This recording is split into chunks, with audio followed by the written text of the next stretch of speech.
Okay, so welcome to another terrific program at the Merowitz Center. Thanks for joining us. My name is Laura Bryant. Today's session is part one of three, the first session of a three-part program featuring a virtual tour of the New York's Metropolitan Museum of Art. Our special guide today is Elana Kaplan. Elana, you can wave so everybody sees you. Former St. Louisan, who was, by the way, just here a couple weeks ago, and museum educator and lecturer for the Met. So last spring, Elana focused on Impressionist artists, also Alice Neal, who was a social justice champion, as well as the Met stained glass window collection. So this fall, she has developed a new three-part program for the Merowitz Center. Today, we're going to start with Reflections from the Past, which is Making the Met 1870 to 2020. Next month is In the Present, In Praise of Painting, Dutch Masterpieces at the Met. And in November, part three is Looking Forward, Vertigo of Color, Matisse, Buran, and the Origins of Fauvism. So as usual, we have a pretty big turnout for today's program, so let's get started. Elana, it's truly a pleasure to welcome you back. So happy you were here in person, and now we're welcoming you back virtually. We're happy to see you again. Thank you so much, Laura, and for all your help organizing all these fantastic programs. I actually have joined on a lot of other Merowitz programs over the year, and you have fantastic programming. And I was just in St. Louis last weekend and had a culture-filled weekend in a very short amount of time. I got to the Botanical Gardens, to the Chihuly, to the new Holocaust Museum, to the art fair. I really got to do a lot with my dad, who's on today. Hi, Dad. So it was really the culture in St. Louis is amazing, and I really enjoyed being there last weekend. Okay, so we're going to get started with our program today. I'm just going to do a screen share.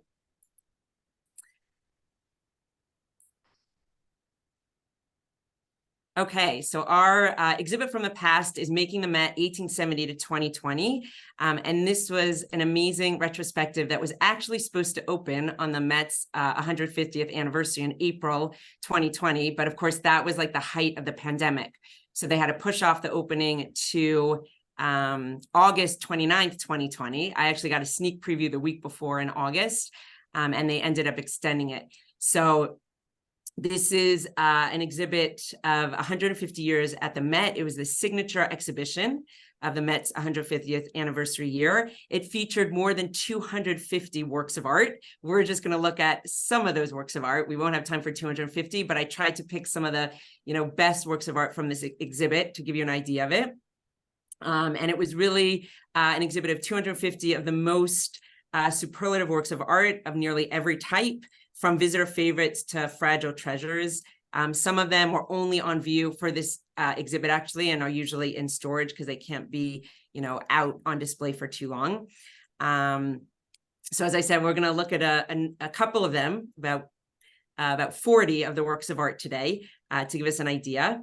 And the way it was set up is it was set up in 10 episodes. They were called 10 episodes in which the museum's course changed as it expanded its collection and launched new initiatives. So we're going to look at highlights from each of these 10 episodes. But to begin, I'm actually going to show you a very short clip of a video. The video is about 11 minutes. You can find it on the Met's website or on YouTube if you want to watch the whole thing. But I wanted to just show you about a minute and a half of it, just so you have an idea of what the exhibit looked like, how it was set up. And then we'll go into a PowerPoint and look at the works of art large and in detail. And again, as I said, there are 250 works of art in the original exhibit, and we're going to look at some of them, but just the video will give you an idea of how it was organized. Okay, so here we go with the video. And this is, as you can see in the video, this was the entrance to the exhibit, Making the Met 1870 to 2020. And you'll hear Steve Martin talking. He was the voice of the video. Hello and welcome to the exhibition, Making the Met. I'm Steve Martin and I'll be your guide on this tour. Today, the Metropolitan Museum of Art is one of the world's most renowned museums. It houses collections that span some 5,000 years of world culture, and it welcomes over 7 million visitors per year. This year, we celebrate the museum's 150th anniversary. Here's Max Hollein. This has given us an occasion not only to celebrate, but also to reflect on our past.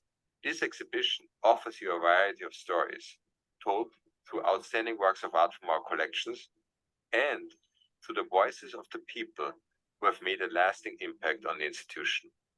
Here's Andrea Bayer, one of the organizers of the exhibition. In this introductory gallery, we have 7 remarkable works of art, all of them inspired by the human figure. Because in this exhibition, we want you to be thinking about people, and we thought by having these figures in your mind's eye, you will get in the spirit that will bring you into this story. The exhibition is organized around a central axis that we refer to as the street. Moving from one end to the other is a kind of time travel, illustrating life around the museum from the past 150 years. From the very beginning, the Met aimed to collect works of art across media and from every part of the globe. The objects in this gallery, all were acquired during the museum's founding decades. Okay, so that just gives us an idea of, what the exhibit looked like, and a taste of the works of art, and we're going to look at many of them more in depth together. Okay, so here we go. As you saw in the video, the exhibit began with a selection of superb works of art from around the world and across time, each inspired by the human figure. Brought to the Met by artists, collectors, and curators, they stand for the stories of art and people, which is really the core of the exhibition. So our first object here, and I'll try and remember to say the size of each object, because when we're looking at a PowerPoint, everything looks the same size. It's called Marble Grave Stele of a Little Girl. It's from around 450 to 440 BC. It's made out of marble. The height is 31 3/4 inches, and it weighs 131 pounds. So on this gravestone, a little girl stands in profile. She bows her head with an unusual sadness for her age, which is vividly expressed on her face. Look at the care that the artist has taken to carve every strand of her hair, letting its waves fall in different directions and working them all into an elegant arrangement. The child wears a simple garment, a rectangle of woolen cloth called a peplos, folded over at the top and fastened at her shoulders. The peplos is unbelted and open at her side, so you can see some of her body. She wears sandals, which originally had straps painted on her feet. The little girl is holding a dove close to her chest, the bird pecking at her gently at her lips. The other bird is on her fingers. Children often appear with their pets on grave reliefs, and we can tell from the tender, affectionate way in which she holds them that these were her favorite pets. The gentle gravity of this child is beautifully expressed in her sweet farewell to her pet doves. The gravestone seems to show an everyday moment. At the same time, it is eternal. This is the motivating principle of the classical style, to describe nature and also to idealize it. This gravestone was found on the Greek island of Kurus. Notice the fine, even crystals of the marble. Parian marble was prized in antiquity, and it's still considered one of the finest marbles in the world for carving sculpture. This grave monument represents the Met's outstanding collection of Greek and Roman art. Moving on to our next example of the human figure. This is a Van Gogh painting. It's called La Brousseau, painted in 1889. And La Brousseau means woman rocking a cradle. Van Gogh actually made 5 versions of this portrait. And the woman in the portrait is Augustine Rollin, which was the wife of Van Gogh's friend, the postmaster of Arles. This painting is actually the one that Augustine Rollin, the woman in the painting, chose for herself. And Van Gogh remarked, quote, that she had a good eye and she took the best painting. Van Gogh began the portraits just before his breakdown in Arles in December 1888, and he completed them in early 1889, calling them La Brousseau, meaning lullaby or woman who rocks the cradle, indicated by the rope held in her hand, which is attached to an unseen cradle. The portrait was among 7 Van Goghs bequeathed by the Annenbergs, which nearly doubled the Met's existing holdings to form the largest collection of Van Gogh paintings outside of Europe. The next work of art, which you might have seen in the video, which was right at the entrance to the exhibit, it's called Kurus. It was done in 1945 by Isamu Noguchi. It's made out of marble. The height is 9 feet 9 inches, and it weighs 619 pounds. So the artist, Isamu Noguchi, had a 5-month apprenticeship in 1927 with the renowned Romanian sculptor Constantin Brancusi. And this led Noguchi to his own abstract sculptural language. Kurus, the name of the sculpture, it means youth. And it betrays Noguchi's preoccupation in the mid-1940s with, as you can see here, organic patterns and shapes rendered on a monumental scale. As I said, this sculpture is 9 feet 9 inches. So this sculpture is a great feat of imagination and engineering. It is made up of 8 interlocking pieces of pink Georgian marble, secured by a perfect balance in weight and with notches, held together just by 2 strategically placed pins and a little bit of beeswax. So it really is a great feat of engineering. The precariousness of the sculpture evokes Noguchi's uncertainty about the state of the world after World War II, which he characterized as, quote, the encroaching void. The title of this work of art is called Kurus, and the reason it's called that, Kurus means youth, and it's based on a type of ancient Greek sculpture, which you can see here on the right. This is also a Kurus, a youth, an ancient Greek sculpture showing a lone standing male figure, and they're often striding forward in space. So Noguchi's sculpture, which is on the left, is based on the Met's sculpture on the right. And this is really Noguchi's point of reference for his sculpture. Noguchi's Kurus is a powerful example of how contemporary artists have responded to the Met's collection over time. As I said, Noguchi's sculpture was made in 1945. The Met's Kurus Greek sculpture was made in around 590 BC. So his sculpture is a contemporary response to this older sculpture. Let's take a minute to look at the Met's Kurus, the original. So it's made out of marble. As I said, it's from about 590 BC from Greeks. It's made out of marble and it's over 6 feet tall. Now, this sculpture is actually was not in the Met retrospective, but I wanted to just show you the inspiration for Noguchi's sculpture. And this Kurus sculpture is one of the earliest marble statues of a human figure carved in Attica. The rigid stance with the left leg forward and the arms at the side was derived from Egyptian art. The pose provided a clear, simple formula that was used by Greek sculptors throughout the 6th century. The statue marked the grave of a young Athenian aristocrat.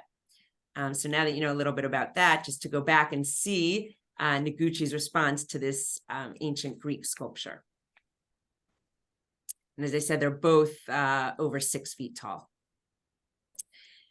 The next work of art in the human figure section is called Power Figure. It's from Central Africa, and it's a 19th century sculpture. It's made out of wood, iron, resin, ceramic, plant fiber, textile, and pigment. The size of it's 46 inches high and 19.5 inches wide, and it weighs 53 pounds. So Central African power figures are among the ubiquitous genres identified with African art. They were conceived to house specific mystical forces, and they were collaborative creations of Congo sculptors and ritual specialists. Notice this figure's posture and gesture. It's leaning forward with hands placed on the hips, and this is an aggressive attitude of one who challenges fearlessly. You can see traces of a missing beard, which is a beard was a sign of seniority, and they survive in the form of nails along the contours of the chin. There are also vestiges of an abdominal cavity, you can see right here in the middle, and this would have been used to put in medicinal matter. The various metals that you can see embedded in the figure's expansive torso attest to its central role as witness and enforcer of affairs that were critical to the community. This work of art is part of the Rockefeller collection, which we'll explore a little later in our talk. Okay, so that ends the opening area of the exhibit, which was images of the human figure. And now we're going to go to the first gallery of the exhibition. And here we're looking at a photograph from February 20th, 1872, which was opening day at the Met. It wasn't opening day at the current Met because that building was not The building in Central Park was not occupied until 1880. The Met actually had two homes before that. Its first home was at 681 Fifth Avenue, which was a leased space in the old Dodworth building near present-day MoMA. And this is actually a picture from that site. You can see very little. It says 681 Fifth Avenue. So this is opening day at the Met. Now, the Met was born in 1870 of a grand idea, but without art, a building, or professional staff. Soon enough, the formidable group of founders took important steps forward, at the outset acquiring and even hanging the art themselves. The first gift to the collection was a Roman sarcophagus, which we actually saw in the video, a little bit of it, followed by two large purchases of old master paintings and Cypriot antiquities. Other acquisitions included American paintings, which we will see soon, pre-Columbian sculpture, and armor from Turkey to Japan, reflecting the exceedingly varied interest of New York collectors. Although not every object at the beginning was a masterpiece or even an original, they expressed the museum's aspirations to represent artistic traditions from all over the world. The Met occupied two buildings in succession before it opened its permanent home in Central Park in 1880, which is its building until today. And by the time the first director, Luigi Palmella del Sasnola, died in 1904, the museum was firmly established and prepared to embark on a new chapter. The Met today is made up of more than 1.5 million objects, spread over 2 million square feet, and cared for by 2,000 staff members. Its mission to collect and display art from all cultures continues, with each generation reinterpreting that goal. Okay, so we're gonna just look at a very short Instagram clip, and you'll see it moves very fast. So you might not hear every word, but the idea, I just wanted you to see the architectural changes of the Met, the first buildings until today. So I know it goes fast because it's an Instagram video, but just so you can see the images is the point of this 40-second video. On April 13th, 1870, the Met was founded with a single work of art. It existed simply as an idea to bring art to the American people. In November 1870, we acquired our first work of art, this Roman sarcophagus, but we still didn't have a space to display it. The now iconic building where we are today wouldn't open for another 10 years. Before we opened at 82nd Fifth, the museum actually had two earlier homes, one in Midtown and one in the Flatiron District. In 1880, we opened this building. In 1902, we added a famous facade and Great Hall. Did you know that our iconic steps weren't built until 1975?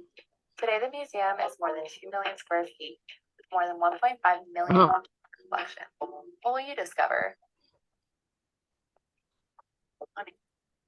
Okay, so we're going to be looking, this painting is actually an interior view of the Met when it was in its second space on 14th Street. This was painted by the artist Frank Waller in 1881. So based on numerous on-site drawings, this painting offers a glimpse into the Douglas Mansion on West 14th Street, which was the Met's second home from 1873 to 1879. Pictured here are two second-floor galleries as they appeared the last year before the Met moved to its current location. The European and American paintings are shown hung in the then very fashionable salon style. So you can see how paintings were really hung above paintings. We don't do that anymore, but that was the style of hanging art at that time. The work presents a female visitor as the typical devotee of art and culture, thus expressing women's association with civilizing pastimes. And I love this painting because it shows, what the second building that the Met was in and what early museums looked like. Our next painting is by the artist Eastman Johnson. It's called Christmas Time, the Blodgett Family. It was painted in 1864. So these are all the paintings that we're looking at are really from the time period of the beginning of the Met. So here the artist Eastman Johnson depicts a merchant whose name is William Tilden Blodgett, a supporter of the Union cause, showing him with his family in the parlor of their Manhattan home on 27 West 25th Street. And you can see that the home is decorated for Christmas. This painting was completed during the Civil War. It was completed in 1864, but the serene interior only hints at the urgent issue of emancipation through this very small toy of a caricatured Black male dancer, which is right next to his son. Interestingly, the artist, Eastman Johnson, and the man in the painting, William Blodgett, would later serve as founding trustees of the Metropolitan Museum of Art. Here we have armor from the 17th century. It's made out of iron, silk, and gilded copper. So you can see the large plates covering the torso of the suit reflect dramatic changes in the construction of Japanese armor made in response to the introduction of firearm technology into Japan in the 16th century. Bashford Dean was the founding curator of the Department of Arms and Armor at the Met, and he established the world's finest collection of Japanese arms and armor outside of Japan, an example of which we can see here. Bashford Dean, besides being a collector of arms and armor, he was also a zoologist with a passionate interest in historical arms. In tribute to Dean's many contributions to the growth of the museum, he was elected a trustee upon his retirement in 1927, the only curator to ever receive such an honor. And for any of you who ever have seen the Met's Arms and Armor collection, it is an incredible collection, rooms full of arms and armor from different countries. And it all started with the donation and the direction under Bashford Dean. This painting was painted by John Frederick Cassat, an American artist. It's called Sunset in the Sea and was painted in 1872. The artist, John Cassat, was a respected Hudson River School artist. He was also a founder of the Met and a member of the executive committee until his death. His brother Thomas donated 38 of his paintings to the Met. This one was painted in Darien, Connecticut, called Sunset on the Sea. It was among Cassat's most experiential works, with the radiant sun at the center of an atmospheric sky of clouds and sea. Our next painting was painted by Frederick Edwin Church, also a second generation Hudson River School artist. He painted in 1871, and it's the Parthenon. Frederick Church was a celebrated landscape painter and a founding trustee of the Met. He advised on and donated to the collection until he died in 1900. That same year, the museum organized a memorial exhibition, which included this ambitious canvas based on pencil and oil sketches that were completed during Church's 1869 visit to the Athenian Acropolis. And our last painting from this founding decade was done by Edgar Monae. It was painted in 1866. It's called Young Lady in 1866. This painting was one of the first Monets in any museum and among the first modern artworks in the Met. I love that this was called a modern artwork. It was painted in 1866, but of course, since the Met started in 1870, it was considered a modern artwork at the time. The title is Young Lady in 1866. It was made the year that the idea for the Met was introduced at a gathering of Americans in Paris. The artist, Monae, adapted the life-size format usually reserved for portraits of historic figures to represent a contemporary woman in her dressing gown, holding a bunch of flowers and a monocle, and accompanied by a parrot confidant. The intimate garment and the bold brushstroke astonished contemporary viewers. Okay, our next episode, we're going to be looking at 10 episodes today. So we're on our second episode, and it's called Art for All. So we're looking here at a picture taken in 1905 of visitors to the museum viewing the famous painting, George Washington Crossing the Delaware. This painting actually was not in the retrospective exhibit because it's such a large painting, it couldn't be moved from its spot, but we do have this picture of the painting at the opening to this episode.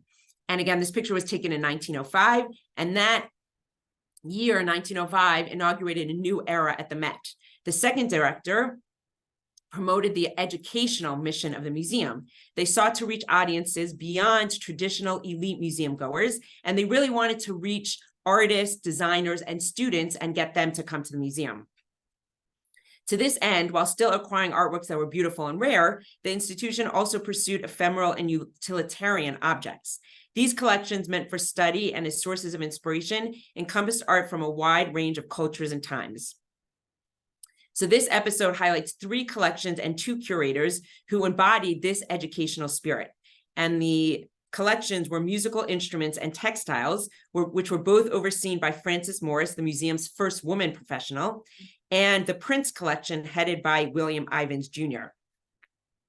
These trailblazing curators opened study rooms for textiles in 1910 and study rooms for works on paper in 1917, which encouraged access to art for all so that people could come and see art in study rooms. In certain areas, the Met has continued to collect a broad representation of a medium or type of object, from baseball cards to Bauhaus textiles. We actually had a wonderful baseball card exhibit this past summer. So we're starting off with a painting of Mary Elizabeth Adams Brown, and she almost single-handedly formed the museum's holdings of musical instruments. And you can see in this painting that she has some of her musical instruments in the background.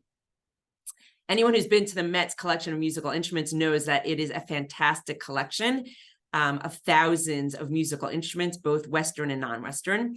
And Mary Brown, who we see here, had a interest in collecting musical instruments. She started as a project to decorate her own personal music room, but it became a lifelong passion. In 1889, she donated 276 instruments to the Met, with a very unusual caveat that she and her son could add or withdraw pieces from the collection as they saw fit. The collection expanded rapidly, and 7 years later, Brown recruited Francis Morse to help catalog and arrange the instruments in the galleries. By the time Mary Brown, who we see here, died in 1918, the musical instrument holdings had grown to more than 3,600 examples from her original donation of 276. Okay, we're going to see a couple of examples of the diversity of the Met's collection. This is called a raven rattle. It's a Native American instrument from the 19th century. It's made out of cedar pebbles and it's painted.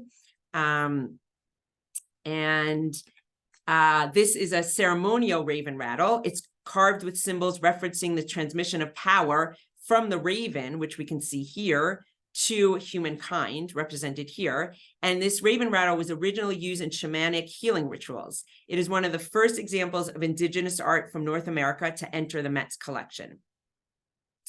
The next musical instrument is called a Songo. It's Burmese, and it's from the 19th century. It's made out of wood, deerskin, paint, cotton cord, metal, and glass.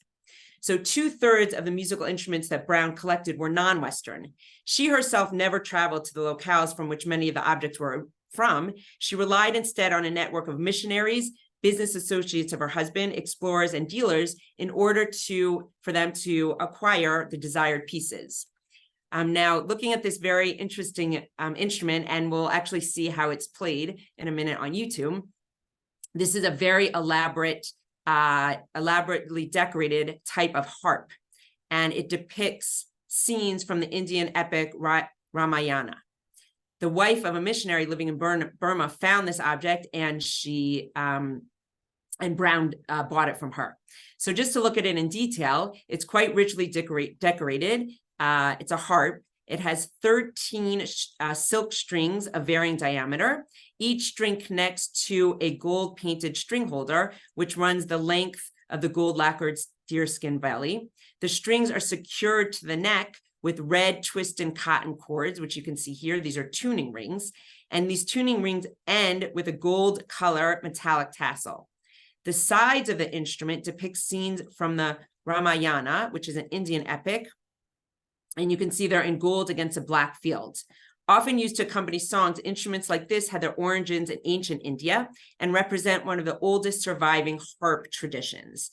And now we'll just spend a minute so we can hear the sound of this songo, and we can also see how it was played.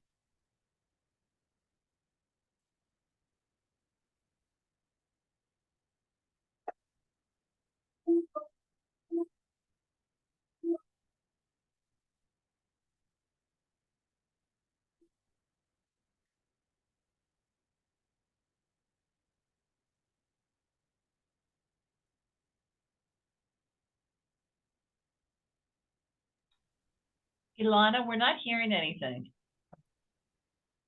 You're not hearing the sound? No. Okay. You will have to turn on original sound for musicians.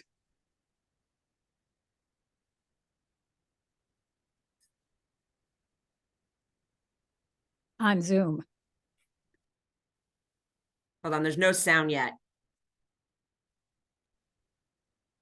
There you go.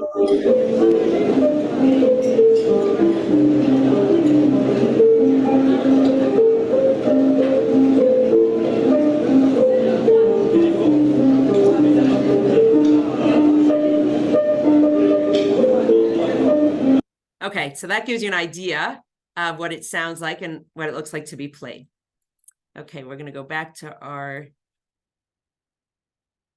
instruments. And the last one we're going to look at is a Western example. This is the cornet trumpet in D, circa 1862, made out of brass. So Mary Brown realized that her collection wouldn't be complete without its outstanding Western examples. So she made 4 extended trips to Europe to fill gaps in her holdings. Her interest included not only older instruments, but also new works that reflected innovations in technology, manufacturing, and design. The ergonomic design of this unusually wound hunting horn allowed it to be tucked snugly under the player's body for convenient carrying. Okay, our next episode is called Princely Aspirations, and we're going to give a background looking at this portrait of J. Pierpont Morgan. So in the early 1900s, wealthy tycoons bought works of art comparable to those held by noble European families and left them to the Met, both asserting their own status and demonstrating their belief that the public should have access to art of enduring value. Chief among these tycoons was a financier, J. Pierpont Morgan, who collected on a staggering scale. He collected thousands of works of art, and some 7,000 of his works of art eventually were donated to the Met, while thousands of others were equally transformative for other institutions. J. Pierpont Morgan became a patron of the Met in 1871. He was a trustee in 1888. He gave his first gift of art to the Met in 1897, and then he was president of the Met from 1904 to 1913. In 1917, after his death, his son gave the Met much of his collection, including works that had been on loan to almost every department of the Met at the time of his death. And as I said, he donated some 7,000 objects to the Met, which was among the largest and most varied donation ever accepted by the Metropolitan Museum of Art. Before we look at a couple of his objects, I just wanted to show you this very humorous cartoon from 1911 when J. Pierpont Morgan was still alive. So this is J. Pierpont Morgan. You can see he's holding a giant magnet, and there's like a jumbled mix of objects here showing that he collected a lot of stuff. But he really was attracted not to junk, as this might seem, but he was really attracted to rare and precious artworks from illustrious collections, which we will see. We're going to look at a couple of the objects that he donated kind of quickly, just to give you an idea. So this is a plate with a Battle of David and Goliath. It's a Byzantine work of art made out of silver. This is a ewer, a German ewer from circa 1350. And it was also part of J. Pierpont Morgan's donation. This is a swan-necked bottle from Iran from the 1700s, also part of J. Pierpont Morgan's donation. And the last one, which we'll spend a little more time on, which is just a very unique and impressive work of art. It's called a bourgeonnet, or a helmet. It's dated 1543. It's made out of steel, gold, and textile. And it was designed by the Italian designer Negroli. And you can see here, he brilliantly reinterpreted designs from classical antiquity, hammering steel into a wearable sculpture, right? This is a wearable helmet, a sculpture. And this ranks among Negroli's masterpieces. And it was the only piece of armor that was owned by J. Pierpont Morgan. And it's one of the things that he donated to the Met. It's really extraordinary in terms of its artistry, and it really appealed to J. Pierpont Morgan's aspirations and his, collecting. This helmet is probably the single most artistic piece of armor in the Met, and one of the most beautifully made examples of armor anywhere in the world. And as I said, the Met has an amazing arms and armor collection, but this is probably the most artistic piece of armor that we have. Look how decorative it is.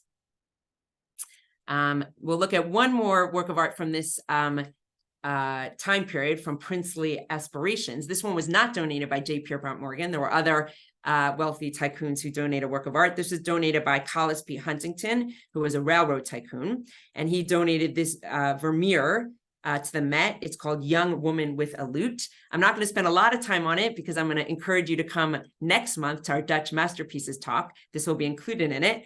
But just a little bit about it. We can see in this painting, a young woman is glancing out of the window while she is tuning her lute. Wealthy young people in the Dutch Republic studied music as part of their education, and amateur concerts provided a welcome opportunity for flirtation.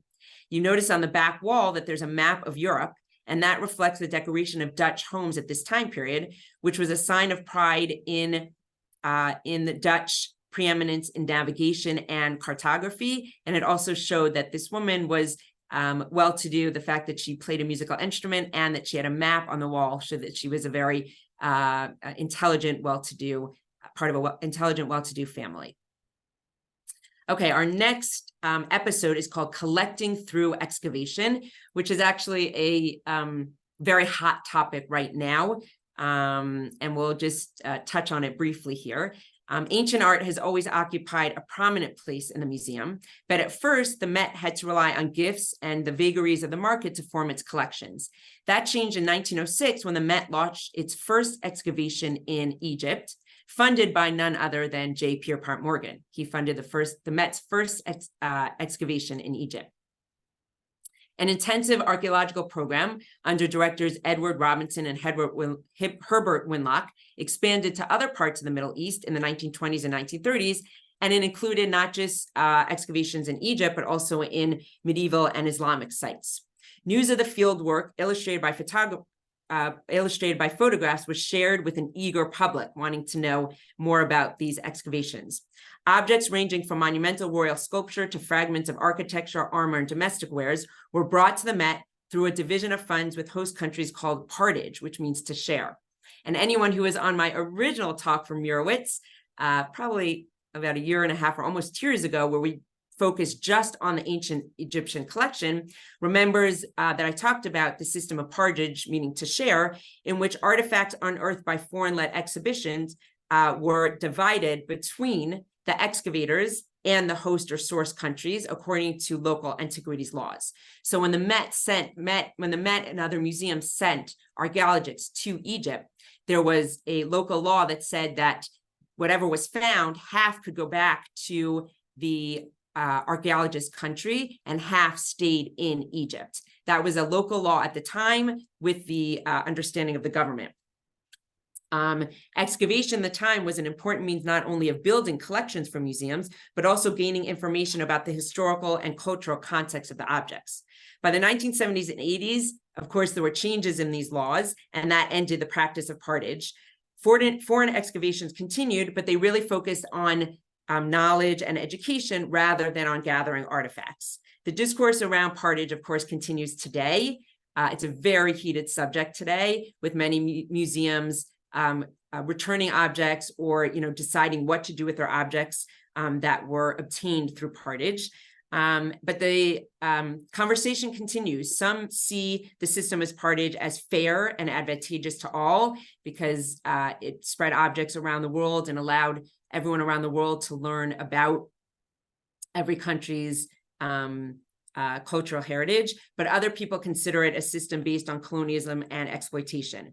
Again, the Met doesn't pursue the partage of objects anymore in its current excavations, but we still do send archaeological excavations every year for research and preservation in collaboration with scholars around the world. So this is a background to the sculpture that we're looking at here, which is a sculpture of Hatshepsut. She was a female pharaoh in ancient Egypt. And again, I focused on her a lot in my original talk on ancient Egypt. She was a ruler in Egypt around 1479 to 1458 BC. And this sculpture of her was excavated at Deir el-Bahri in Egypt.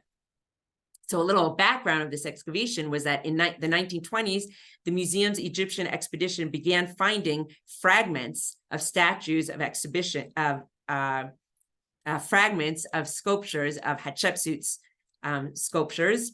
And again, she had ruled Egypt for more than 20 years as a pharaoh. Most of the sculpture that we're looking at here, most of the fragments of the body had been taken to Berlin by a German expedition in the 19th century. But pieces of the head and other fragments were uncovered during 2 of the Met's excavation seasons at the temple. Because of the unusual type of stone that we see here, the director of the excavation realized that the pieces that he found, there were some similar pieces in the museum in Germany. So the director of the excavation negotiated an exchange with the Berlin Museum they traded pieces of sculptures. So the Met was able to acquire this sculpture of Hatshepsut, and the Berlin Museum got another sculpture of Hatshepsut. So they each got 2 full sculptures. But you can see how the excavation of all these pieces of Egyptian sculpture was quite entailed. The next thing we're looking at is actually a picture of the Met in Central Park. This is not what the Met currently looks like today. As you know, it's much larger, but this was the original building. And the Met site in Central Park was proposed even before the museum was founded. The park's designers were Calvert Vaux and Frederick Law Olmsted. And when they were designing Central Park, they set aside a plot of land at 64th Street and 5th Avenue for a museum. But by 1869, the location was changed and it was centered on 82nd Street and 5th Avenue, where it is today. The Met opened here in 1880 in a building designed by Calvert Vaux and his assistant. Now you can see in the left hand of the picture, this sculpture. This is an Egyptian obelisk in Central Park, visible here to the left, and it's referred to today as Cleopatra's Needle. It was actually carved in 1450 BC for another Egyptian pharaoh whose name was Tutmosis III. He was actually the pharaoh after Hatshepsut, who we just looked at, and this sculpture was carved for him. The painter and museum trustee, Frederick Edwin Church, who we talked about earlier, helped to determine that this sculpture should be placed behind the Met, and it was installed here in 1881 with great fanfare. It was a gift from the Egyptian government to the city of New York. Now, any of you who have been to the Met know that the Met has since expanded all the way. And now when you look at this sculpture, Cleopatra's Needle, you can look at it from inside the Met, from a indoor sculpture garden, and the Met has expanded that much that now the sculpture is viewed from windows right over here. So the building has expanded past the borders of this picture. But this we see right here was the original entrance of the Met. And actually, if you go to this sculpture garden I'm referring to, you can see they've kept this original entrance and these windows so that everyone knows what the original building looked like. Okay, so now we're going to look at some works of art from our next episode, and the next episode is called Creating a National Narrative. So the Met's identity as a museum for the United States and for American art traces back to its founding in the aftermath of the Civil War, with guidance from eminent artists. The museum started right away acquiring American art. But beginning in 1905, the next generation of leadership deliberately developed the collection to promote a unified vision of the country in response to the latest massive wave of European immigration. American art assumed new prominence through landmark exhibitions and acquisitions, and it culminated in 1924 with the opening of the American Wing and its signature period rooms. So we're going to look at a couple of these works of art, of American art, that were acquired during this episode. This painting is called The Chess Players. It was painted in 1876 by Thomas Eakins, who is an American artist. And The Chess Players was the first gift from a living artist of their own work to the Met. While the realist painter Eakins, who painted this painting, got very little public favor during his lifetime, the museum played a crucial role in establishing his reputation posthumously. So he donated this painting to the Met, even though he wasn't a well-known artist, but after his death, the Met really promoted his reputation. So we're looking at this painting. I love this painting from 1876. It's really a period piece. It shows the artist's father, Thomas Eakins' father, observing a chess game between 2 friends of his in his home in Philadelphia. And just notice the furniture and all the pieces in the painting from this home in 1876. And you can even see a cat here in the bottom corner. Our next painting is by well-known artist Winslow Homer. It was painted in 1895, and it's called Northeaster. So this painting is a virtuoso representation of churning waves, surf, and spray during a powerful Atlantic storm.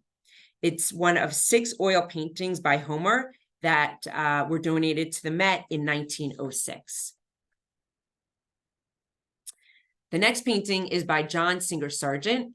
an American artist. It's called Madame X. It was painted in 1883-84.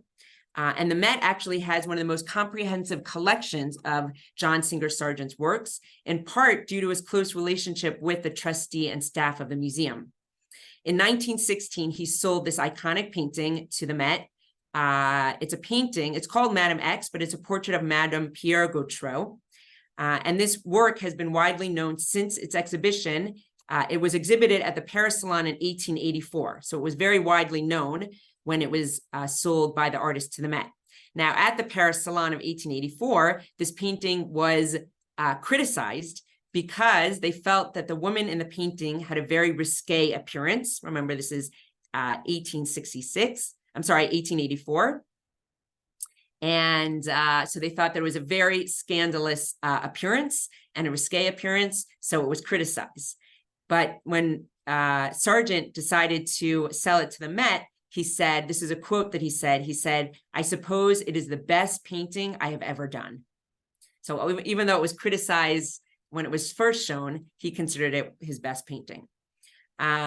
Besides American paintings in the American wing, there are also many examples of sculpture and objects that we're just going to look at very quickly. This is a teapot from Boston, 1796, and it was the sculptor was Paul Revere Jr., the son of the famous Paul Revere, and this really shows the skill of early American silversmiths.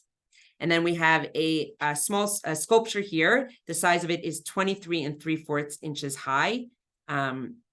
And 12 inches wide. It's a sculpture of George Washington, made in 1882 by John Quincy Adams Ward, a well-known sculptor. Okay, we're going to move on to our sixth episode, which is Visions of Collecting. In 1929, the Met received one of the most magnificent gifts of work of art ever made to a museum by a single individual. And that was the donation of the Havemeyers. The Havemeyers were collectors, and they donated about 2,000 objects to the Met from their collection. They had started their collection in 1870, and they donated it in 1929 to the Met.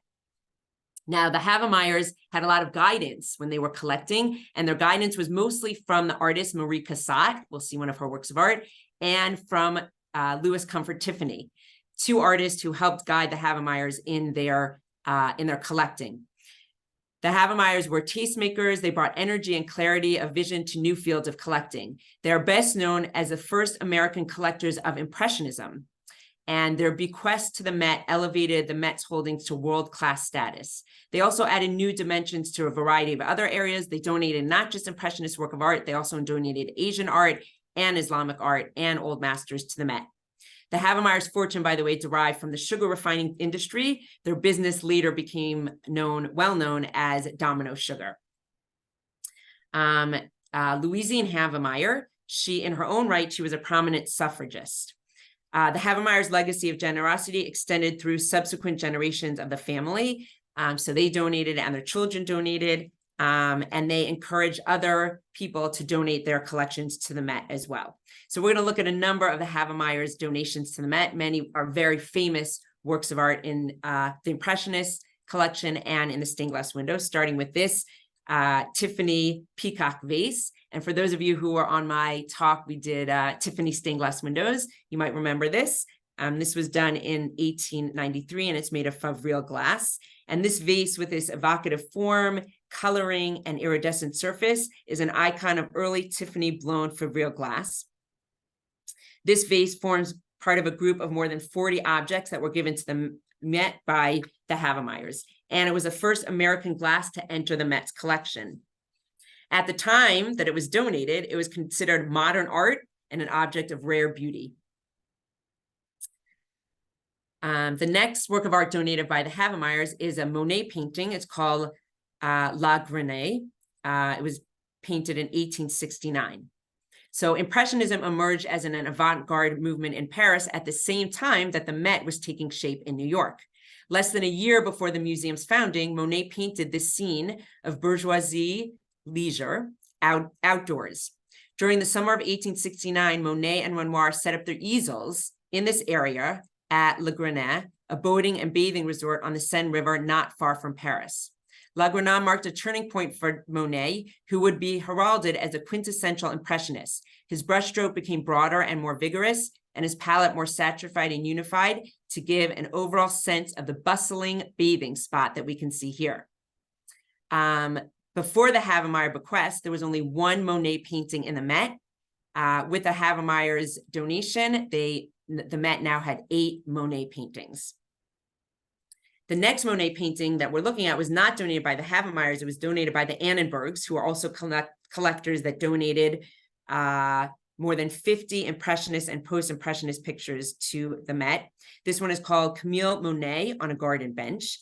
This is an iconic yet enigmatic painting of Monet's wife. This is Camille Monae, Claude Monet's wife. It was painted in 1873, and it was painted the year that her father died.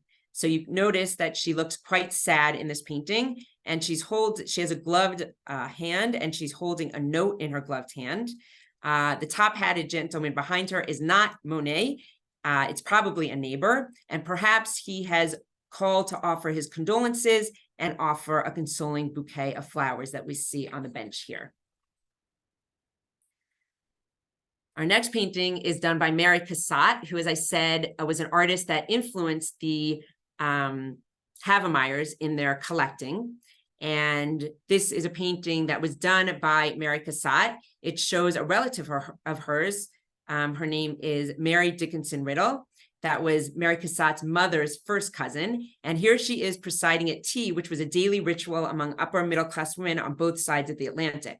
You'll notice that Mrs. Riddle's hand rests on the handle of a teapot, which is part of a gilded blue and white Canton porcelain service that her daughter, that Mary Riddle's daughter gave to Mary Cassat's family. So the tea set that you see in this painting was given as a gift to Mary Cassat's family. And Mary Cassat, as a thank you for the gift of the tea set, made this painting for the family. But the Riddle family did not like this painting. They didn't like how Mrs. Riddle looked. And Mary Cassat was so upset that the family didn't like her painting that she actually hid it in a closet for 30 years until Louisine Havemeyer persuaded Mary Cassat to give it to the Met in 1923. The name of the painting is Lady at the Tea Table. Our next work of art is by Edgar Degas. It's called Dancers, Pink and Green, and it was made around 1890. And in 1929, when the Havemeyers donated their large 2,000 works of art to the Met, in that year, the Met's collection of Impressionism really lagged behind pure institutions. Particularly, the Met had very few Degas works of art.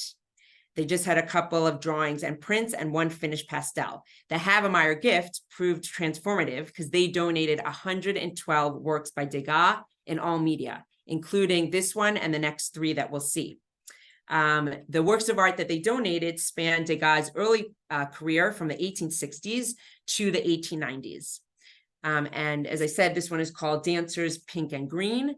We'll look at, this is a drawing made in graphite. It's called Dancer Adjusting Her Slipper from 1873. And between 1873 and 1874, Degas made several studies of dancers adjusting their shoes, as you can see here. And he showed them in different poses and from different angles. Here, Degas captured an intimate moment of a ballerina tucking in the laces of her point shoe, emphasizing the effect of her arm nestled in the muslin skirt. These drawings served as preparatory studies for his ballet scenes of the same period. The artist selected this and 2 other drawings for the Havemeyers on a visit, when they came on a visit to his studio with Mary Cassat. By the way, this drawing was in the exhibit, but it's rarely seen because it can't be exposed to too much light. So I had never seen it before I saw it in this exhibit. And the next Degas painting is called The Dance Class from 1874.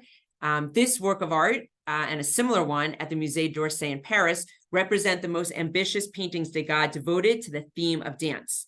There are about 24 women in this painting, ballerinas and their mothers, and they're all there because it is they're auditioning to be in the Paris Opera. You can see this girl right here is doing her audition while the ballet master is watching her. Here we have a Paul Cézanne painting, still life with a ginger jar and eggplants. This is from another benefactor to the Met, Stephen Clark, who is well known for being the owner of the Singer Sewing Company. And he and his family thoughtfully distributed works from his collection to the Met and other institutions. In this commanding still life by Cézanne, we can see the overlapping shapes, patterns, colors, and textures, while Cézanne relied on a stock of familiar objects to us. Okay, we're going back to Lilias Comfort Tiffany object. This was made in 1904. It's a hair ornament, as you can see the comb. This is a very small object. It's only 3 1/4 inches, but I made it very large so that we could see it clearly. It's made out of gold, silver, platinum, black opals, boulder opals, garnets, and rubies. And this was donated by the Havemeyers as well.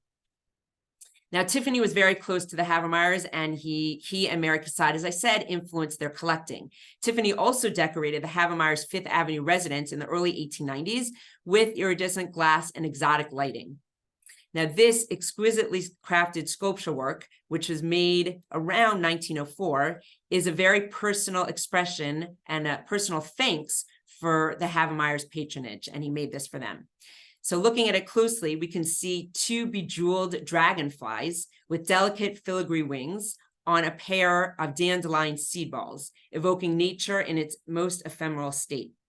The hair ornament remained in the family until the year 2002, so for a long time, and then it was donated by the Havemeyers' daughter. This hair ornament is one of the most remarkable works by Tiffany, who was an artist who worked in virtually every media and is most well known, of course, for his stained glass. The dragonflies feature shimmering black opals along their backs and dazzling pink opals that you can really see on their heads. And we also can see some iridescent glass. The wings that you see here are made of their filigree wings, and they were actually intended to move when the wearer turned her head. So whoever was wearing this comb, when she turned her head, these wings would move. And we're going to end this episode with a very famous sculpture by Degas. This is the little 14-year-old dancer, which was cast in 1922. It's 38 1/2 inches high and 17 1/4 inches wide. And this was donated by the Havemeyers as part of their donation in 1929. They donated not just this very famous sculpture, they also donated 69 other bronzes with their collection. And this Degas model is of the young Mary van Gotham, who was born in 1865. She was a student, and by 1880, she was a professional dancer in the Paris Opera, and Degas often sketched her dancing, did paintings of her dancing, and of course, did this famous sculpture for her. In this model, made of bronze, Marie has adopted a classic ballet stance with her right leg advanced and turned. Yet there's a very deliberate awkwardness to the pose. In the uncompromising way, her arms are kind of down and out behind, and her head tilts back. Unorthodox yet riveting sculpture, Degas' sculpture became an instant icon in the history of sculpture. And this is a very famous Degas sculpture that many people come to the Met to see. Okay, our next episode is called Reckoning with Modernism. Throughout the early 20th century, the Met engaged with modern art warily and unevenly. With some notable exceptions, the Met remained reluctant to embrace painting and sculpture that challenged conventional definitions of beauty and quality. So they were very slow in acquiring modern art and very slow in acquiring Cubism and Surrealist paintings. Moreover, the Met declined the offer of Gertrude Vanderbilt Whitney's collection in 1929, laying the groundwork for the creation of the Whitney Museum of American Art. So the Met turned down the Whitney collection in 1929. The opening of the Museum of Modern Art, also in 1929, reinforced the Met's collection as a repository of so-called classic art, but not as a modern museum. There was a short-lived coalition between the Whitney, the Met, and the MoMA, which included plans for a Whitney wing in the Met, but that idea was abandoned in 1948. The Met did make significant strides in 2 modern areas, and that was photography and design. The Met opens its doors to a photography collection as a result of the efforts of the famous photographer Alfred Stieglitz. He gave a gift in 1933 of over 400 photographs, one of which we're looking at right here, and that really started the Met's photography collection. So here we're looking at one of Alfred Stieglitz's donations, and this is a photograph by the famous photographer Paul Strand, who was an American photographer. This was done in 1916, and it's called Blind Woman.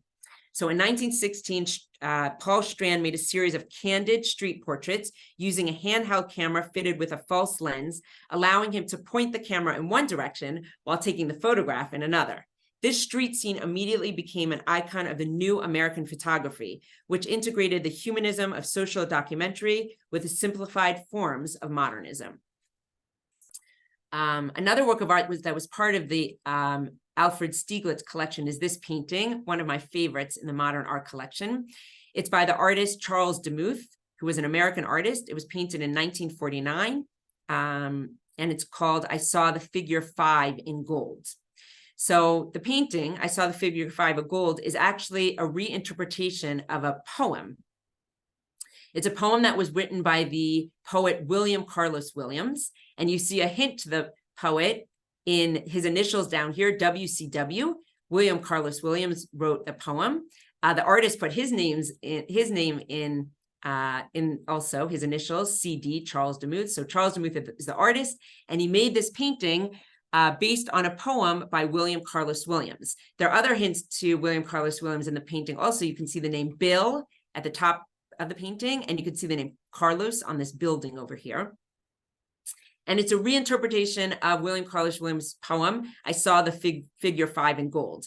The poem, which I'm going to read you in a minute, is about the energy and echoing of a fire engine going down a New York street in the evening. So here you see the modern abstract fire engine, which is in red, in the dark night, and you can see the city with the buildings over here.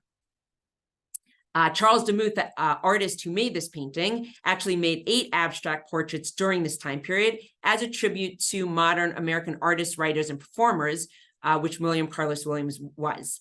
So this is actually, I call it a personality portrait. It's about William Carlos Williams and about his poem without a picture of William Carlos Williams, but it uses imagery from William Carlos Williams' poem, which evokes the sights and sounds of a fire engine speeding down the street. So we can see the intersecting lines, the repeated number 5s over here. There are 3 5s, the numbers, the lights, the street lamps, and we can almost hear the blaring sirens of the red fire engine. There's a lot of energy in this painting, urban energy, and the whole painting is based on a 1-line poem, which I'm going to read to you now. As I read the poem, look at the painting and see if you think that the painting represents this poem. Among the rain and lights, I saw the figure 5 in gold on a red fire truck, moving, tense, unheated, to gong clangs, siren howls, and wheels rumbling through the dark city. So that the painting is based on that, and you heard maybe the words among the rain and lights. You see the straight lights, the figure 5 in gold, a red fire truck. It's supposed to look like it's moving through the city, through the dark city. So I love this painting. It's based on a poem, and it's just got great, great energy to it. And our next work of art is by Kandinsky. It's called Improvisation 27, or Garden of Love 2, and was painted in 1912, also part of the Alfred Stieglitz collection. This spiritually infused and utopian abstract painting by Kandinsky is a cornerstone of the Met's modern art holdings. It arrived in 1949 as part of Stieglitz's bequest, and it was the first major oil painting by Kandinsky to enter the Met collection. Okay, our next topic is fragmented histories. We have two topics left, and we'll just do a couple of paintings from each of these so we can leave time for question. So this is a painting in the topic of fragmented histories. A little background of that topic, which is also a very pertinent topic today. It focuses on World War II and the repatriation of art. So of course, World War II had a great effect on the Met, probably a greater effect on the Met than other museums, and World War II certainly had a greater impact on the Met than any other conflict of the 20th century. First of all, the Met evacuated works of art during the war. They also organized programs to bolster morale during the war, and they helped design military equipment based on some of the arms and armor that they had. In Europe, Met staff, including directors Francis Taylor and James Roramore, contributed to the Allies' response to mass looting and the destruction of monuments. This group became better known as the Monuments Men. Many of us have read the book or seen the movie, and it's based on the experience of Met directors and curators. Their experiences had a lasting influence on the Met and its collections after the war ended in 1945. So this work of art that we're looking at here is a painting by a French artist, Jean Chardin. It's called Soap Bubbles, and it was made in 1733. But this painting was owned by a German Jewish banker named Fritz Mannheimer. It was seized for Hitler's proposed museum in Austria. The work still bore the labels of the German organization that looted it when the Met curator, Theodore Rousseau, purchased the painting for the Met in 1949, a year after its restitution. So the Met purchased it after it had been restituted. The curator, Rousseau, who purchased this painting, he also had a lot of experience during the war or after the war, interrogating Nazis about all the art that was stolen. He actually interrogated Göring, who gave him a lot of information on different paintings that had been stolen and where they had been stored.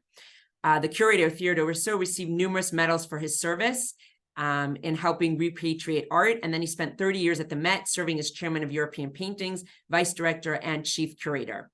The theme of this painting is children at play. They're blowing soap bubbles. And this was a favorite theme of the artist who painted it, Jean Chardin.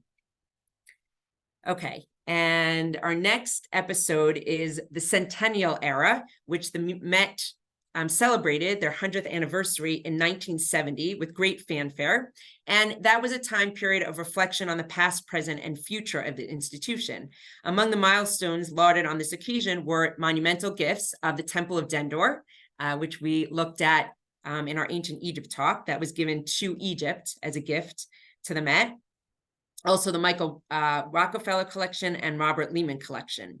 It was a historic moment in 1975 when the Met opened its set of galleries dedicated to Islamic art. Museum leaders believed that in 1970, the collection was reaching its goals of the founders to illustrate 5,000 years of civilization. It was 1970 was a booming period at the museum, with crowds drawn to blockbuster exhibitions, which we'll see, and headline-grabbing acquisitions, new collaborations with contemporary artists, and expanded educational program in Fifth Avenue, aligned with the museum's aspiration to be more inclusive and reach a broader audience. So we're going to quickly look at a couple of objects that were acquired during the Met centennial year. With this first object, this is a star Yuşek carpet from Turkey, from the Ottoman period. And it was made around in the late 15th century of wool. It's a fresh colored carpet. It's one of the earliest, largest, and best preserved examples of its type. It was woven in the Yuşek region of Western Turkey. And these carpets were made both for regional consumption and for export throughout Europe. These carpets were enjoyed as luxury trade goods. The next object is a carved screen called a jali from India from 1700. And pierced screens of pink sandstone or white marble, this one's white marble, were widely used in India and fulfilled many architectural functions, serving as windows, room dividers, and railings. They allowed for the circulation of air and provided shelter from sunlight, but the geometric pattern and the reflections also yielded aesthetic efforts. Okay, our next object from the centennial time period that were donated in the centennial year is a mosque lamp. This was actually made in around 1329, 1335. It's made out of blown glass. And this is Mamluk glass. Large lamps like this were commissioned by sultans and members of their court for mosques, schools, tombs, hospices, and other public buildings in 14th century Cairo. Now a very different object, but a crowd favorite at the Met. This is a dress that was designed by the designer Yves Saint Laurent. It was a dress for fall, winter 1965, 1966, and was donated to the Met in 1969.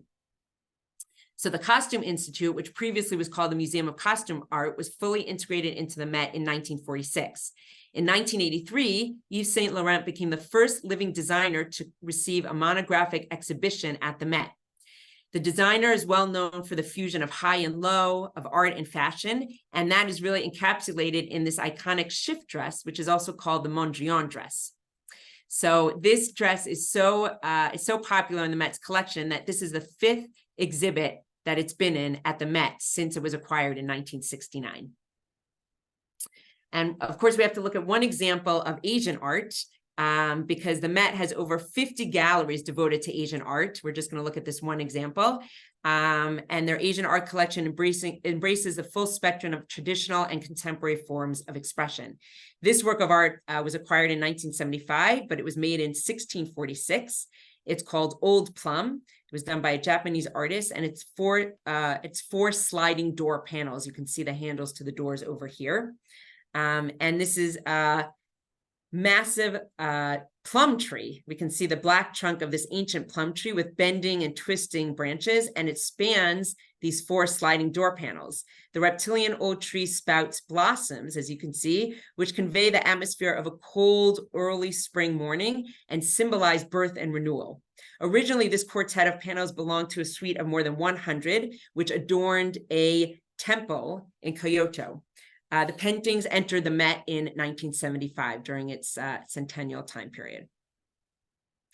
And our next work of art from the centennial time period is this body mask from New Guinea, from the Asmat people, mid-20th century. It's made out of fiber, sago palm leaves, wood, bamboo, feathers, seeds, and paint, and it's from the Michael Rockefeller collection.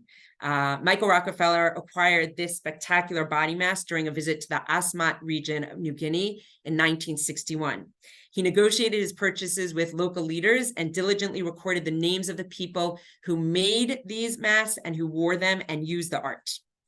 The Asmat people of Southwest New Guinea create and use elaborate woven masks for ritual feasts that celebrate the passage of the recently deceased from the world of the living to the ancestral realm of the dead. Each body mask is a complex ensemble composed of many locally sourced materials, including, as I said at the beginning, mulberry fiber, sago palm leaves, wood, bamboo, feathers, and seeds.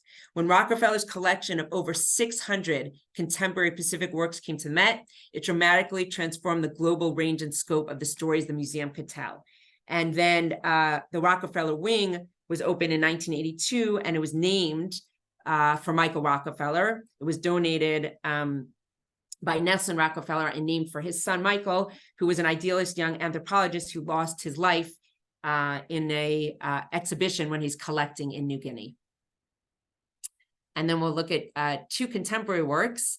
This is by Ellsworth Kelly. It's called Blue, Green, Red, also acquired during the Met's centennial years. I think this was actually acquired a little before in 1963. And this was Blue, Green, Red was the first work by Ellsworth Kelly to enter the Met's collection.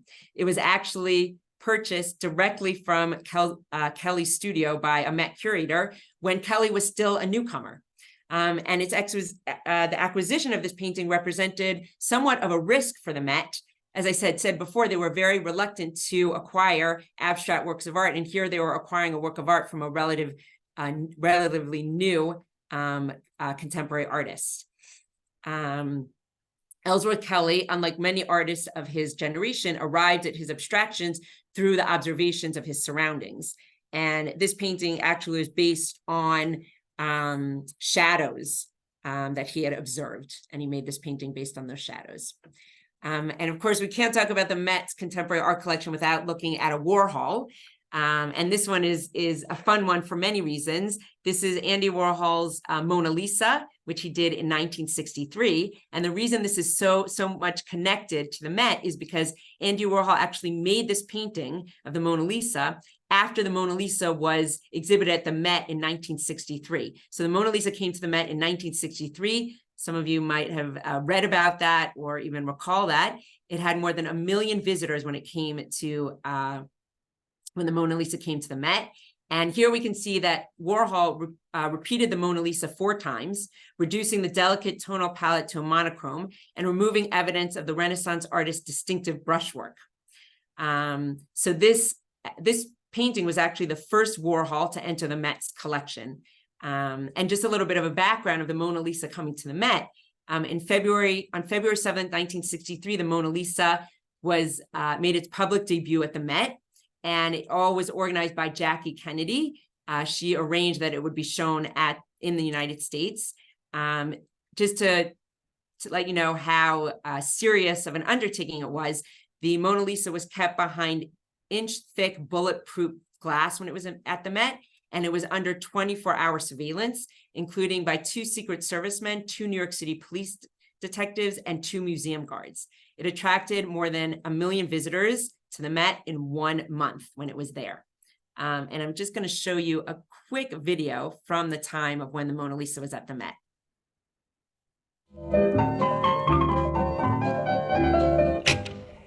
Good morning, friends. How many Can you people hear it? thus far have seen this wonderful painting? 638,958 have seen the Mona Lisa, and the total attendance 1,082,293. These are the And what lines. type of protection does she have here at the Metropolitan? 2 Secret Servicemen, 2 New York City detectives, and 2 Metropolitan Museum guards. Of course, she's mounted behind inch-thick bulletproof glass. She's very well guarded. Do you think many people are coming because they really understand this work of art and love it and wish to see it, or are they coming because they think it's the thing to do and they may never have the opportunity to meet the lady again? I'm sure all those things are true.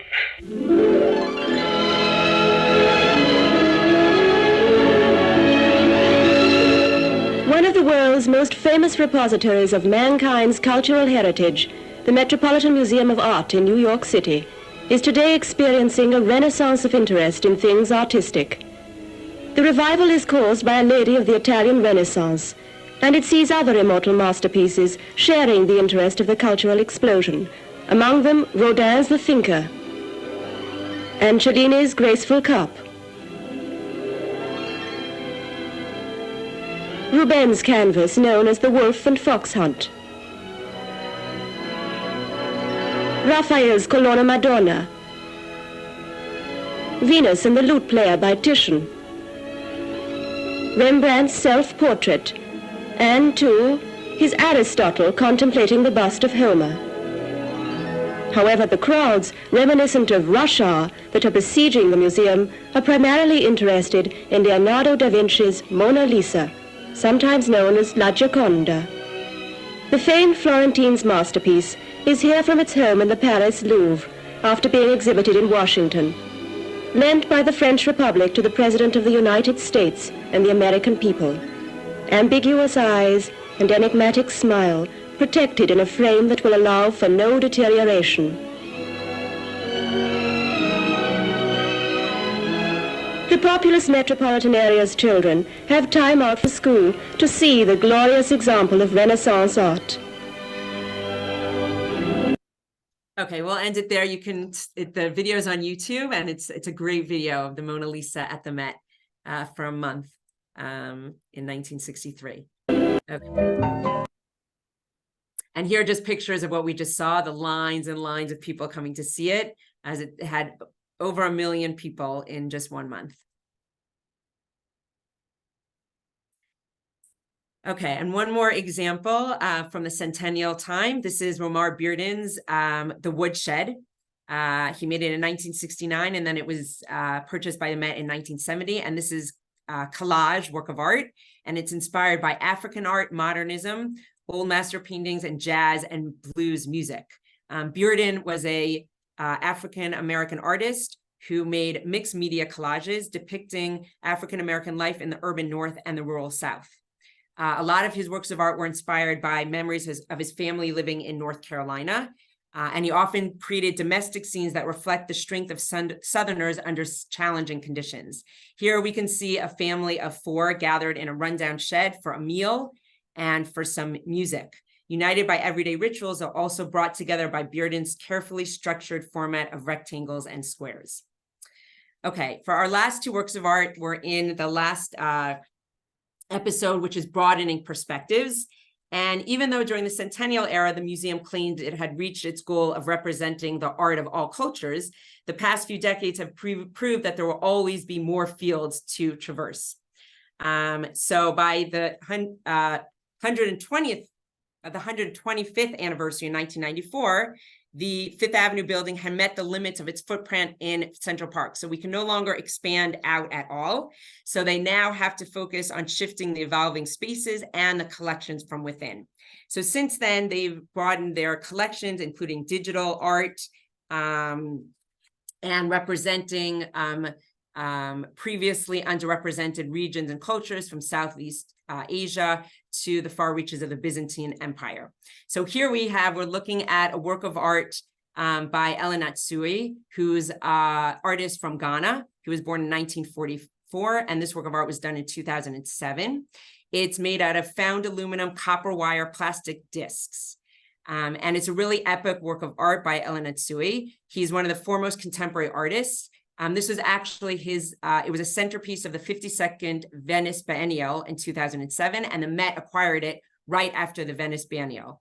Its shimmering woven net-like structure is composed of thousands of aluminum caps and seals from liquor bottles, poetically referencing luminous Ghanaian textiles and also Byzantine mosaics and also chainmail. So it's referencing all this different type of art using modern materials.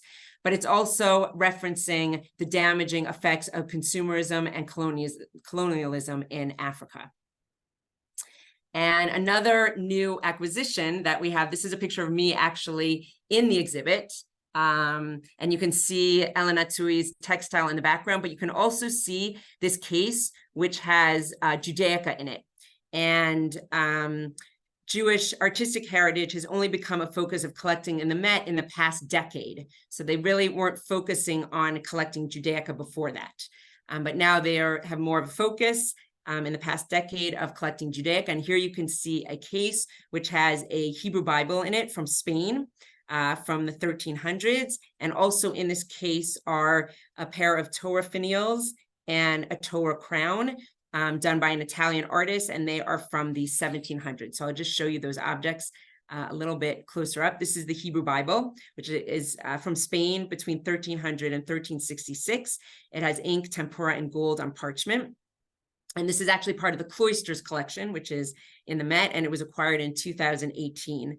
And it is really an amazing example of an illustrated Bible that we can see here. And then I just want to show you the other objects close up. This is the Torah finials. And these are actually the first significant pieces of early modern Judaica to enter the Met collection. This pair of Torah finials and this Torah crown, as I said, both done by an Italian artist. They're 18th century silver, and they're really, this object is exceptional for its size and precious material. This Torah crown is a rare survivor of 18th century Italian silver. And it's really a testimony to the artistic virtuosity of goldsmithing in Venice in the 18th century. So I'm going to end off with these 2 exquisite objects from the latest collection of the Met, which is Judaica. And I know I ran a little late. There was a lot to see, but I definitely am happy to stay on for any questions or comments that people have.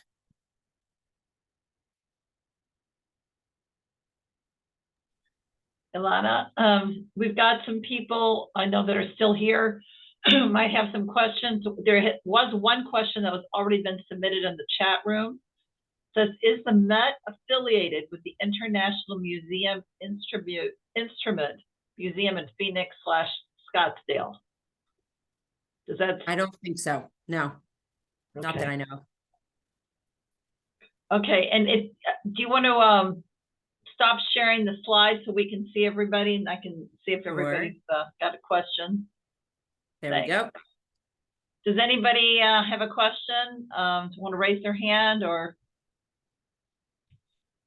I had a comment. I thought the term you used, a personality portrait, was interesting. I never heard that term before. That was what I think the number 5. Yeah. So could you explain a little bit more, a little more about that as well? Sure. So traditional portraits really are a painting of a person. But in the Met, we have a number of paintings about people without showing their image. So I refer to them as personality portraits, and that's a term we've come up with, where, you know, they're things about the artist, about the person in the portrait, maybe things they like or hobbies or things they do, representing the person without a physical image. So that painting about William Carlos Williams had his nickname in it, and it had his, you know, initials, and it had a representation of his poem, but there was no physical likeness of him. Got it. Okay. Also, I thought the comment you made about the Whitney Museum, I somehow missed that in my art history classes. That's a great little piece of gossip, because you can see how it influenced, you know, sequence of events after that. Right, you know? right. And you see that museums change and make mistakes, and you know, yeah, definitely. Yeah, they could have had the Whitney collection. Oh my gosh.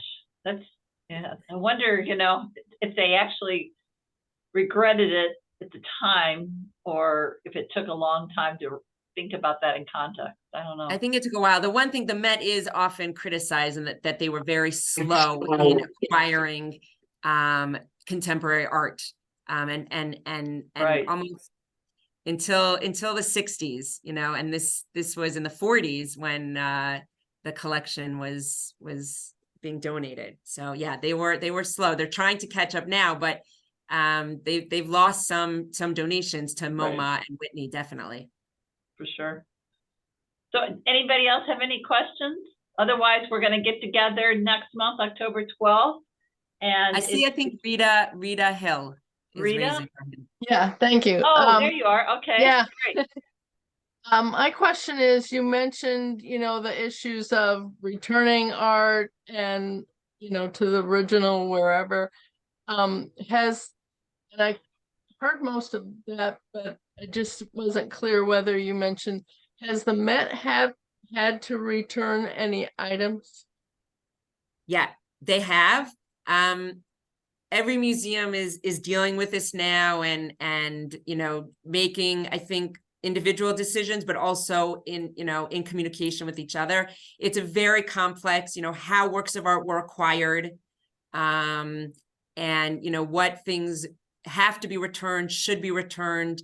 It's very complex. The Met has returned some works of art from Benin in Africa.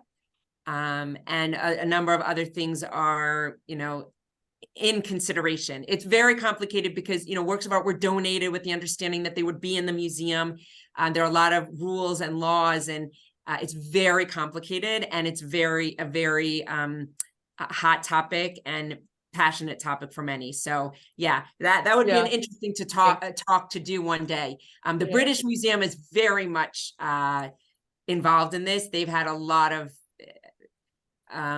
things come up, and they've been accused of, you know, during wartime, you know, taking different things, and recently they've been in the news a lot because they had a curator apparently who was stealing things from the collection. So they're in a lot of hot water in the news a lot, but it's a topic that's been in discussion for a while. It's dealt with very seriously, and we'll see what happens with what's kept and what's returned. Yeah, Also, it is very complicated. Yeah. Very complicated. And I just wanted to compliment you on being able to pronounce names that we're not familiar with very well. Thank you. I struggle with it too, but I try my best. Thank you. So I've got a question here, so I want to let everybody know. So we record these online programs, and then we provide a link on the Merowith Center website back to the program. So you know, anytime you want to look at a previous program that you missed, or you want to see something again because like the artwork was so amazing, you want to see it again, just go to the Merowith Center website, and there's a section called Zoom recordings, and everything's there. very clearly marked. Okay? Okay, any other questions before we close up? Okay, Elana, thank you so much. This was fascinating and Thank can't wait you. for next month's Yes, session. see everybody next Yeah. month. Okay, was thank excellent, you. really Thank Okay, excellent. you. come back Thank to you. St. Louis. לעשות כוחכם, תודה רבה. Bavakasha. Bye-bye. Bye-bye.